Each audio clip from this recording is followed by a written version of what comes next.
يقولون اكو شايب، بس خلي بالك يمي ترى انا سالفتي بيها قصد يعني. تذكرون هذول الشياب اللي عندهم دكاكين صغار، هسه لو يبيع مثلا حلويات او يبيع مثلا نقول بقوليات، فهذا الشايب عنده محل يبيع بيه رز تمن حمص، هذه البقوليات مالتنا بالفارس يسمونه خاربار.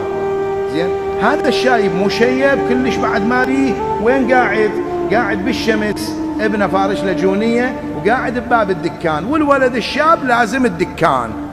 الابو عاين قدام الدكان اكو تانكي مال ماي، شايفين هذا الخزان اللي يطل الديره ماي؟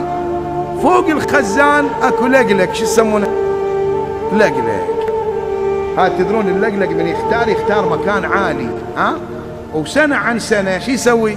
يقف بيه ويخلف يبيض ويقف، إذا طلع أنا فراخة هو الأبو والأم يعوفون العش المن للفرخ، وهاي سنة هذا العش يكبر وظل بمكانه. فالشايب عاين قال له يبا، قال له أريد أسألك ذاك شنو فوق التانكي؟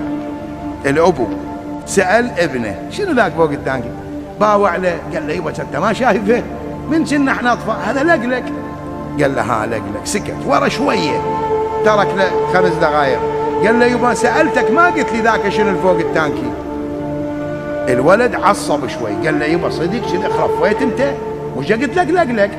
مرة واحدة نقول بعد ما نعيد. الأبو قال له ها اي صحيح. ورا شوية سأله قال له يبا سألتك على ذاك الفوق التانكي شنو؟ الولد رأسا قال له قوم امشي للبيت، قوم انت الظاهر خرفيت. الأبو ظل يضحك، ضحك. قال له عليش تضحك؟ قال له يبا انا ردت اعلمك درس. قال له القاه في صندوق، وين القاصه هاي؟ قال له جواها كتب، اكو هاي اللي يكتبون بيها سجلات معين، قال له طلعهن واقلب الاخر مالهن. لقى الاخر 10 صفحات من الدفتر كله مكتوبات. ايش مكتوب؟ عيني لقلق، بويا لقلق، خالي لقلق، بعد شبدي لقلق، بعد طوايفي لقلق. قال له من كنت جاهل انت تجي تسألني بابا شنو ذاك؟ أنا أقول لك عيني وأقول لك أغاتي وأقول لك كبدي. قال له بس الكاتبهن يجي 1000 مرة من غير الحاكيهن إلك وما مليت منك، وتجيني وتقول لي بابا شنو ذاك؟